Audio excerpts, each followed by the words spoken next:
right, we're going to kick into a conversation I'm really excited about. I've been looking forward to this all day, and it is around financing and scaling global clean energy. It's another one where we're going to invite you to direct the conversation however you might like. So I encourage you to jump into Slido at any point in the conversation, and feel free to submit your questions or upvote other people's questions depending on what you're interested in hearing about. But to do that, I've got to invite some panelists out, so you've got a sense of who we've got here to pick the brains of. So rejoining me on stage, Kirsty Gogan and Ashish Sethia, and joining them on our panel, Dan Balaban, award-winning Calgarian entrepreneur who currently leads the Green Gate team, which is focused on the development of large-scale renewable energy and next-gen net zero projects. And Evan Siddall, CEO of AIMCO, an Alberta Crown corporation that invests on behalf of 32 pension fund and endowment clients. Can you join me in welcoming my panel?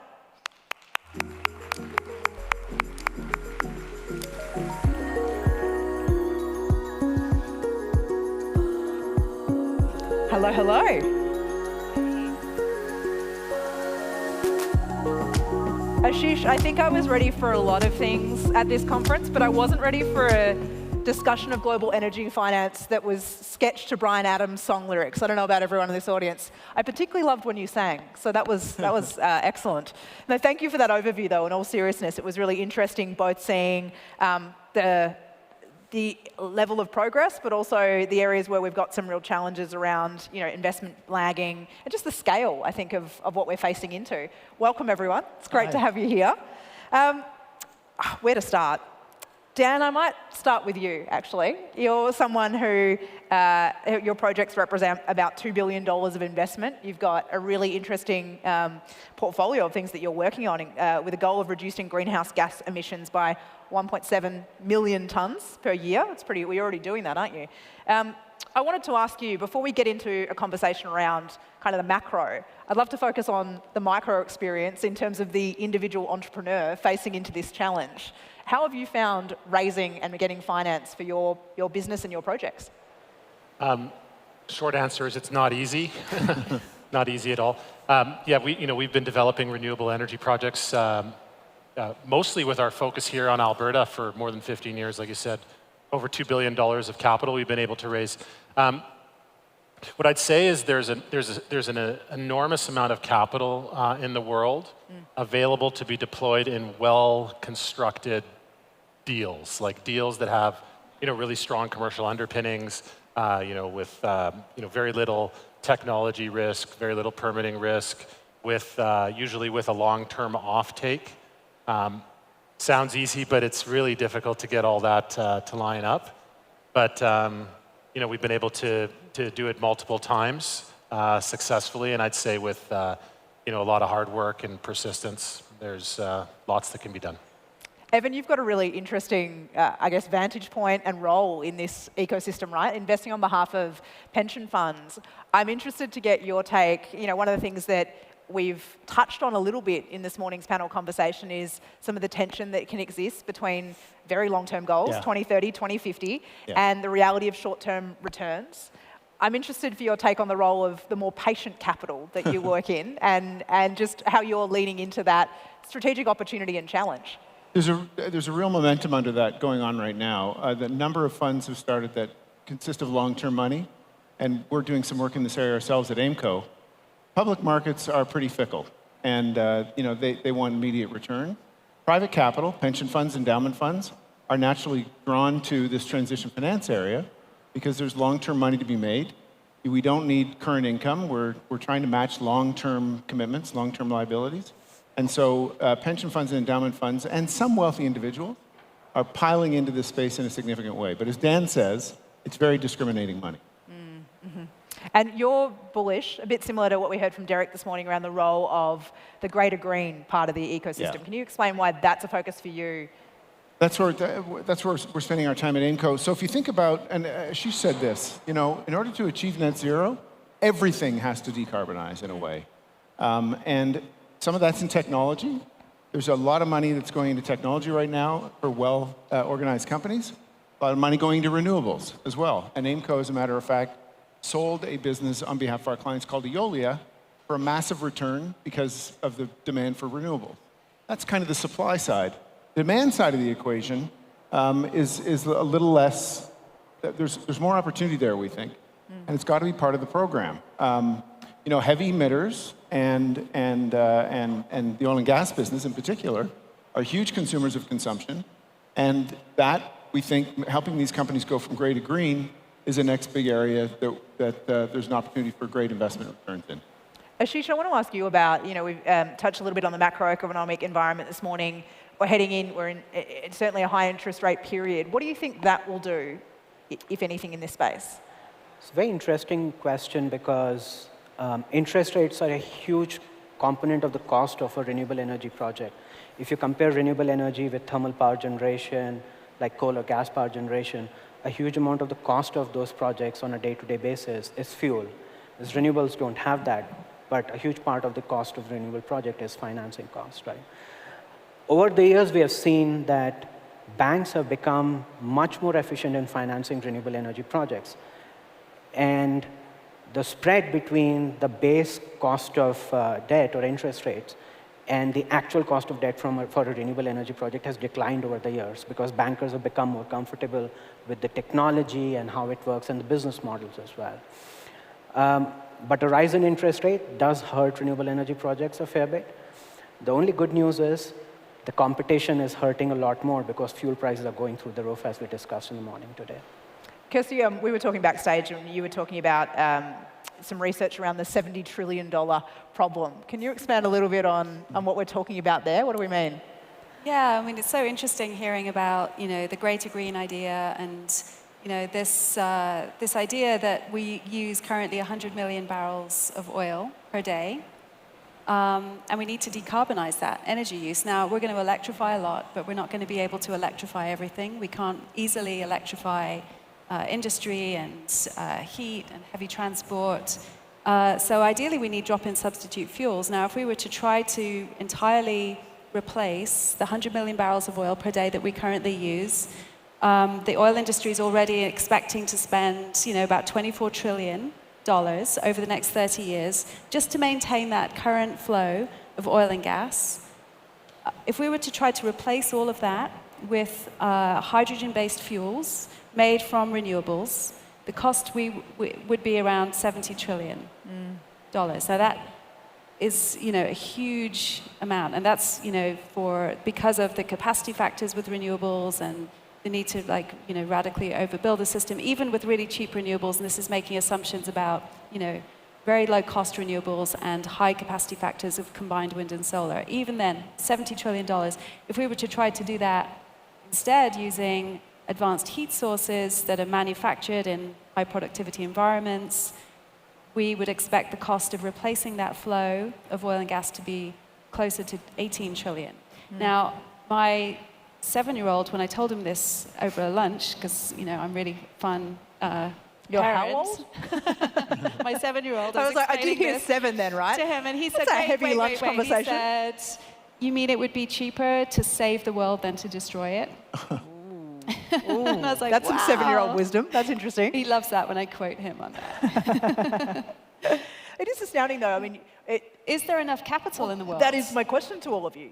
Is really To when do what we need to Ashish, do. when we hear your numbers, when I hear you talk about that, Kirsty, I do sit there and go, wow, are we capable of mobilizing the amount of capital scale required? of what we have to do, and we're constantly focusing on the electricity sector, but the other 80% of energy use is huge. Ashish, you want to go, and then I'll come to you, Evan.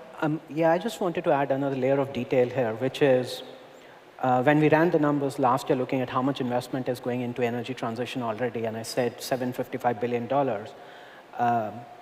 the leader in the pack is China as a country, and Bruno talked about this today afternoon as well.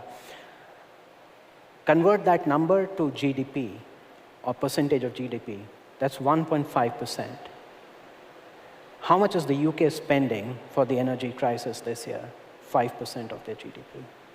So I totally agree with her when she says that it will cost a lot to do something, but the cost of doing nothing is way, way more higher.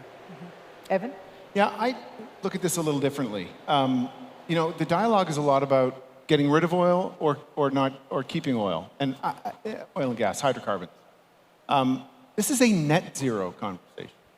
And the world is continuing to consume more and more energy. I don't think net zero means no hydrocarbons. I mean, if we make the net bigger, then the gross of of hydrocarbons can be tolerated. So, you got to look at this a little bit differently. And the orientation in the pension fund and the investment business has largely been around divestment. Get net zero, get rid of these heavy emitters in your portfolio. I think that has a few problems with it. Number one, what we're going to do is we're going to starve the companies of capital that most need it. Two, we're going to drive them into the hands of unsavory owners, regimes, or people who are just trying to milk it for money. And third, it's a short on human ingenuity. There's a lot of know-how in this town, in the hydrocarbon industry, that really understands net zero and wants their business to survive. And we can help them by funding them. But it's with a view towards decarbonizing, sure. Kirsty, you want to jump in? Yeah, I mean, I would say that firstly, we ideally want to leverage the skills, capability, and assets of the oil and gas sector by producing drop-in substitute fuels that can be stored and distributed and used in existing end-use infrastructure. Mm-hmm. We want to leverage the already operating at global scale, infrastructure that we have. But the other kind of key thing to say here is that, remember a decade ago when the target was 80% reduction by 2050, now it's net zero, yeah. There's a direction of travel here soon, particularly for developed economies that are responsible for the lion's share of historical emissions. It's just not going to be acceptable anymore to be anything other than negative emissions, right? That's the direction of travel. Plus, we have to build, 2 or 3 times our global energy infrastructure to meet rising global demand. So there is a huge amount of work to go around here. It's not really an either-or thing. Yeah, I agree. It's not an either-or thing. And, yeah. I think some of the numbers that you used are even light. Mark Carney talks about $4 or $5 trillion every year starting now. Right. It is a massive scale. There's plenty of work here. Yeah. Oh, absolutely. And just a reminder, too, if you want to jump in and ask a question, just head into Slido and submit your question in there. Dan, I'm intrigued to get your take on the scale of the challenge and how surmountable or insurmountable it appears from your vantage point.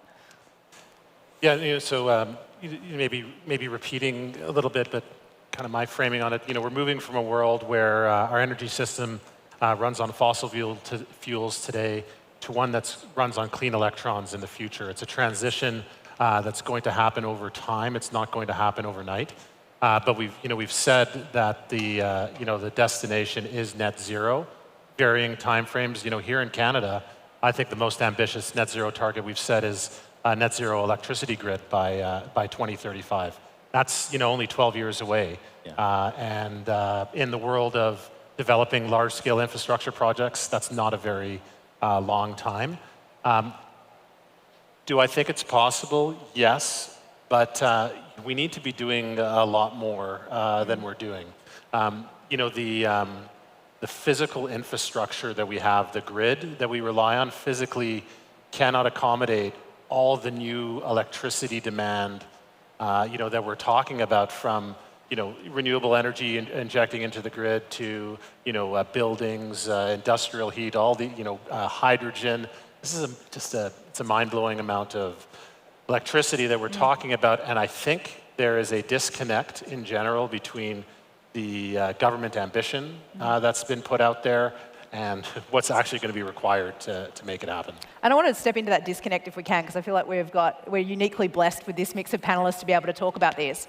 What are the step changes, the fundamental shifts? Where does the ingenuity need to be focused to be able to realise and close that disconnect or close that gap, or whatever we want to describe it as? I'd be intrigued for each of your views on, what are the things that gives you optimism, but you say this is where we need bright brains coming together to solve problems and challenges or innovate and think differently. Kirsty, I might come to you first. Oh, thanks. You're welcome. Pleasure. Well, one of the things that I think is linked to both what you just said and what Dan said is, the recognition that, really what the clean energy transition is going to entail is building a lot of new infrastructure. And that's really difficult, especially for associated infrastructure like transmission and charging stations and everything that really sort of support the new system coming into being.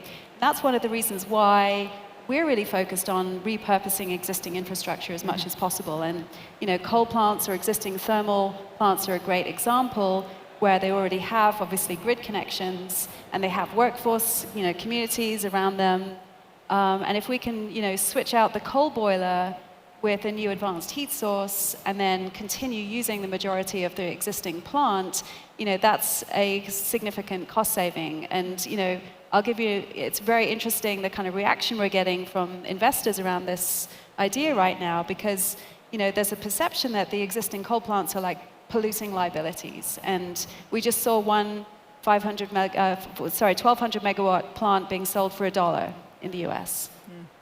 Now, with our system, we'd expect that the cost of repowering an existing coal plant would be about $1 billion for a 500 megawatt plant. So, that plant could have been worth, like $2,000 or $3,000 a kilowatt once it's been repowered. And if you then start to look at utilities that have whole fleets of coal plants, this starts to become a really interesting investment opportunity to convert basically polluting liabilities into incredibly valuable sort of jewels of the future electricity system with all of the grid connections that they need so that they can continue operating for decades more. So, we convert not only the challenge of how to build all that infrastructure actually into a kind of golden investment opportunity. Ashish, how about for you? I'll give you an example of, interesting example of creativity in solving this problem. Great. So a few years ago, cobalt, which is a critical material used in batteries, used to have a very high proportion in batteries. And we had a problem there because a lot of the cobalt mining is in Congo. And if you are an ESG-friendly company or an ESG-friendly investor, it's difficult to kind of justify taking all that cobalt out of Congo and putting it in the batteries, right?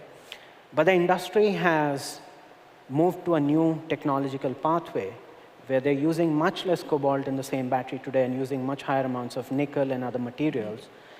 That is helping them to de-risk from the supply chain, but also at the same time helping to raise the energy density of the batteries. So I think there are huge amounts of creativity on the technology side coming in. But I'd say one other thing. I don't think there's a significant amount of creativity coming in on energy market regulation and policy making. Traditionally, energy markets have tried to optimize for one variable, which is cost. And as an engineer, I'll tell you that when you're running a model or a simulation to optimize for one variable, it's relatively easy. Today, you have to optimize for at least 3, if not more. Cost, emissions, reliability. And as Bruno said, markets might not take us there, right? I agree with that, but only partially. What we need to do is need to have a very clear look at market design. And the traditional market design, which used to work 5, 10 years ago in Europe, for example, in gas markets in Europe and power markets in Europe, it's not going to work anymore. So I think we need to do a lot more work there, apart from all the technology. Really good shout on the policy and regulation piece. Dan, for you? I'm just looking at the screen here. I see a question I think kind of relevant. So the question Jump in. Yeah, can we move away from long-term PPAs to get renewables financed? I think that brings up the topic of some financing innovation. Please. If you really boil down a renewable energy project, they're actually pretty boring. Like it's a big infrastructure project that generates relatively thin returns. That's very well suited for infrastructure or pension fund investors like Evan, AIMCO, and lots of others. But that really requires the renewable generators to enter into a long-term offtake arrangement, usually for 10, 15, 20, maybe even longer. And that really locks in the economics of the project. And that's valuable to unlock pools of capital like pension fund capital. But I think there's pools of capital that are looking for higher returns. And I think there's a lot of potential in taking more merchant exposure, shorter contracting, and if you look at oil and gas, you don't drill an oil and gas well and lock in your product, the sale of your product for 20 years. Like it's a lot of friction in terms of getting these deals to happen quickly, and I think that's... There's 2 of you that want to jump in here. Ashish, you go first, and I'll come to Evan. People like us hate merchant power risk, right? I'm aware, yeah. And because we're taking a risk for our clients. But there is a solution, and that's concessionary capital. Governments can take that risk for us or help cover it. And there are real conversations going on with the Government of Canada in particular and the Canada Infrastructure Bank around exactly that. And I think that's another bridge It looks like you want to respond. Another bridge No, to do that. I agree. I agree with all that. You want to say something? Ashish, you jump in, and then I want to come to Evan for his game changer. I just steal both of their thoughts and summarize it by saying, boring should be the new exciting. And I say that because it's great to hear that renewable energy is starting to get boring. When I started in this industry 20 years ago, clean tech was a very exciting thing, right? Venture capital and private equity money was chasing this industry. But this industry become boring should be the new benchmark. It should be like infrastructure. There should be pension fund, infrastructure fund, sovereign wealth funds in this industry. I think we should strive for boring. Is that what I'm hearing? Yeah. Yep. All right, Evan, I want to come to you. What do you think is the step change? Step change. Well, I think about this in terms of molecules and electrons. We want to go from using molecules to using electrons. Or we want to use different kinds of molecules, which is what you're talking about. Technology can affect all of that on the supply side and also on the demand side. And demand management, which is this great green idea, is what we're talking about is another solution. And frankly, we need all of them. We need all of them. So again, attending to how people use molecules or electrons and using them more efficiently on the demand side or through technology is going to be a big part of how we. All right, I want to come to some of these great audience questions. Thank you for everyone who's engaging in Slido. So top question, how do you deal with the net zero problem of measuring, monitoring, verifying offsets to ensure they're actually, very much stressed, reducing emissions? Who wants to take that one? I'm happy to go. I mean, this is, for investors, this question of transparency and measurement is actually key. There is not a good agreement on the taxonomy of this. And there's frankly a lot of greenwashing going on. And the SEC, in particular the Securities Exchange Commission in the US, has come down on that. Now, happily, there are a bunch of people working a little too, frankly, slowly. But this is what happens at international tables, to achieve some standards of disclosure. And from that, we can actually hold people to account and actually reduce emissions. So there is actually good work going on that. It just takes a long time. The ISSB is, of course, one such body. Ashish, did you Let want me to throw in some numbers here to put context on this issue of offsets. go for it? Carbon markets are a $1 trillion market already. But voluntary carbon markets, where offsets are used, are only $1.5 billion. Wow. Most of the trading in the carbon markets is currently happening in compliance markets, particularly the EU emissions trading scheme, California, RGGI on the east coast of the US, and so on. The problems that carbon market, particularly the voluntary carbon market, is facing today, you hear terms like additionality, measurability, vintage of offsets. I used to hear the same terms 15 years ago when I first started looking at carbon markets. So I totally agree, right? We have not probably reached a level of consensus on standards that we need, but I see progress being made. So I hope these markets will go from $1.5 billion in value to multiple billion dollars of value pretty soon. Kirsty, one for you next. And I love when people ask these questions, because as I said from the get-go, we never like to assume knowledge here. It's a very safe environment to ask and lean in. So Usman, thank you for doing that. What does it mean exactly to repower a coal plant? Oh, that's such a great question. Wow, I should really have explained that. So it actually could mean a bunch of things. So, Bill Gates' company, TerraPower, in a joint venture with GE Hitachi, is kind of repowering a coal plant already right now in Wyoming, where they're building a new advanced nuclear plant, basically kind of co-located with an old retiring coal plant. And so there's really good opportunities to repurpose the existing transmission and also to bring some of that workforce in to, to be at that new plant. So that's very popular. There's huge demand for it. But what we mean by repowering a coal plant is actually taking, stopping using the coal boiler and replacing the source of heat with a new advanced heat source. Now, that could be a light water small modular reactor. They're available pretty much today, so we could start repowering coal plants in, as soon as 2025. Or the higher temperature advanced heat sources that are coming to market, like terrestrial energy, for example, here in Canada is a great example. They could actually supply the steam to match the steam conditions at the existing coal plant, and that would be awesome because that would mean that you could actually have your new heat source co-located with the existing coal plant, supply the heat into a thermal energy storage system, which then supplies into the steam to the existing power island. Now, that means that you have a great deal of savings because you're continuing to use the existing coal plant, power plant. But it also means that because of the thermal energy storage, you have a flexible, dispatchable, emissions-free power plant, which will have a very high capacity factor, making it really profitable. And I would say that, you know, the Loan Programs Office in the United States, through the new IRA, the Inflation Reduction Act, has just been awarded $250 billion to do these kinds of projects. And that money needs to be committed, you know, within 4 years by the end of 2026. Now, that doesn't mean that the coal plant owners have to be ready to start building, but they need to be making their investment decisions. And so, you know, there's a huge opportunity here for, you know, investment, for institutional investors to establish dedicated funds for these kinds of projects.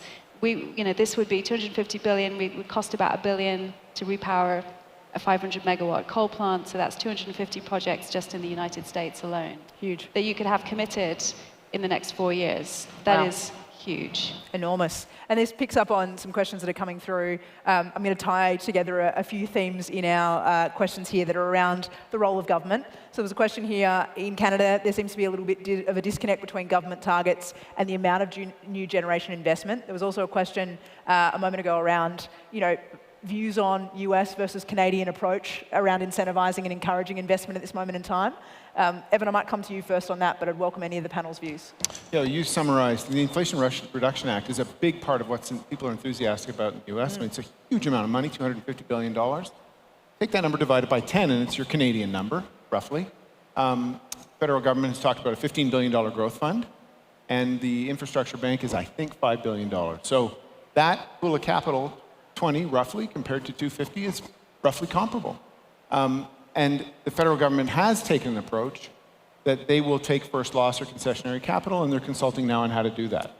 So that's a bit of a difference. I'll say this about government, having spent a little time in government.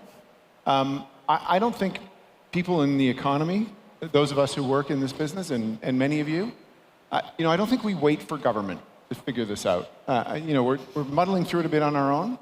But markets are still best allocators of labor and capital. And, you know, governments can help constrain market failures and things like that. But I don't think we need to wait for government to invest in the sector, and clearly we're not. Anyone else to add in on government? Go, Dan. Yeah, I mean, so talking about our own experience at GreenGate, we've been developing renewable energy projects primarily here in Alberta for 15 years.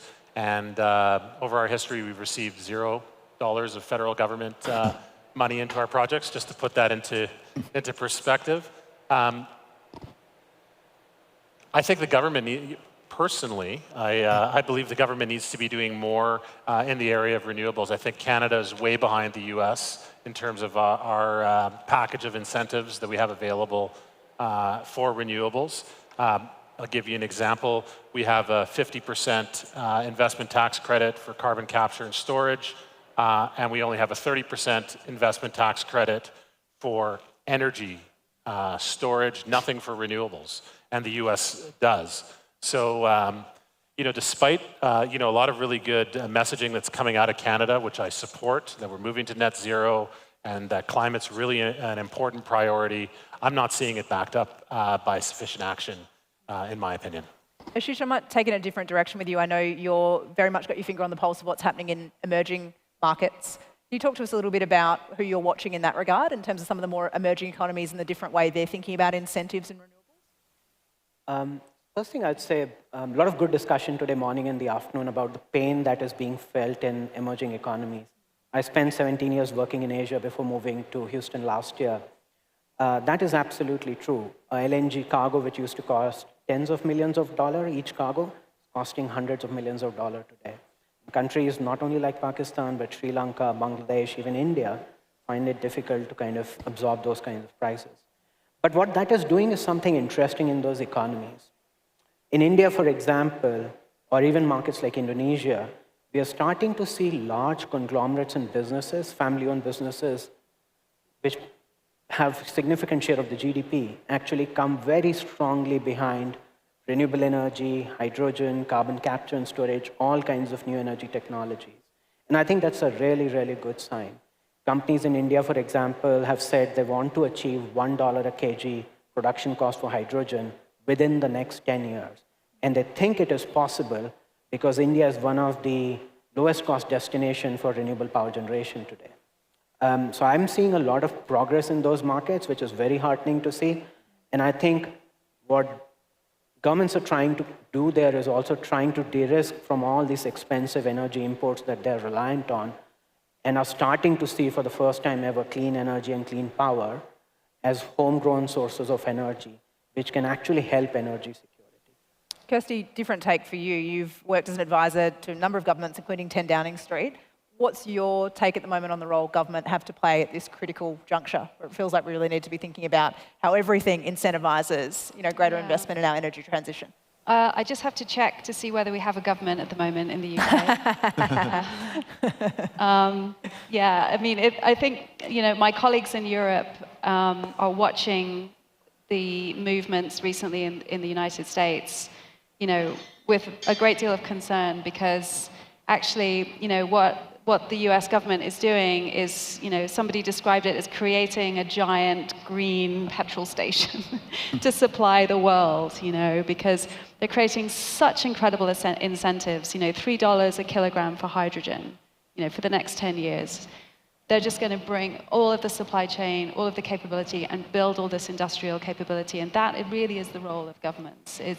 It's to enable the, the innovation and the investment in those supply chains, and then they will, be strengthened to persist. So we do need to see governments do that. We need to see governments to do much more on demand-side measures as well. In Europe right now, we're obviously experiencing a, absolutely horrific energy crisis. This winter is going to be really tough, and it's going to put a lot of pressure on politicians and governments to do more. But I think it's also really exposed the dependence, the folly of the over-dependence on gas at the heart of the clean energy transition strategies. And, energy security and affordability are going to be seen as being as important as decarbonization. And I think, as you said, really understanding those drivers and designing for them is going to be really important, and we do need governments to provide leadership on that. Absolutely. We've covered a lot of territory in this conversation, and it's rapidly drawing to a close. So I'd love to turn to each of you and just ask what you'd love our audience to leave with as a takeaway. If they take nothing else from this conversation, what's the key nugget you'd love them to go away and ruminate on, think about, start a conversation around? Evan, I'll come to you first. It's urgent. We're running out of time. We really are running out of time. And the amount of money that's needed is staggering. We think there's a great investment opportunity in it, so that's why we're spending time on it, but we can't do this all soon enough. Appreciate the urgency. I'm hearing loud and clear on that. Dan, how about for you? I think energy transition is something that we urgently need to do, but it's also the greatest commercial opportunity of our lifetimes, of our generation. And I think we need to be doing more quickly, but there's lots of bright minds around the world that are being applied to this, and I'm hopeful. Lean in. If you've got a bright mind, sign up to be a part of solving these problems. That's what I hear there. Ashish? Last year, I wrote a blog with a few of my colleagues where I think we said, let's not pretend that the transition is going to be orderly. Going to be what, sorry? Let's not pretend that the energy transition is going to be an orderly transition, right? We will face a lot of volatility in markets across the world, right? But as we progress on the path to the energy transition, the creativity that we bring in on the technology side, coupled with the creativity on policy making and business model, would probably reduce this volatility as we go along, right? So you'd see a lot of disruption in the next 5 to 10 years. And I think once the solution set is relatively clear, you probably double down on things that you can really scale up. And then the pathway from there should look much better. It's a very encouraging outlook. Kirsty, bring us home. I think the urgency is increasing. I mean, the developing economies, the emerging economies that are already exposed to very serious climate impacts need to build their energy systems to increase their resilience to deal with these shocks and difficulties. And it's going to become like a lot of pressure to decarbonize quickly, the more that we see these impacts affecting everybody. We've heat waves and storms and droughts and so on. So I would anticipate that even in 5 years from now, there's going to be a great deal more urgency and demand for solutions. And one of the things that we're doing is getting ready for that, and bringing new diverse technologies into the mix, which can be deployed really rapidly and at scale, and address many of the really tough to decarbonize sectors that we don't have good answers for right now to complement wind and solar. But also designing for constraints. And I would just finish by saying, cost and speed and scale and spatial requirements and supply chains and sustainability, right? Those are the kind of principles we need to be organizing around. And nuclear energy is increasingly being recognized through ECG funds as being sustainable. Absolutely. What a fantastic discussion. Can you join me in thanking Evan, Dan, Ashish, and Kirsty? Thank you all so much.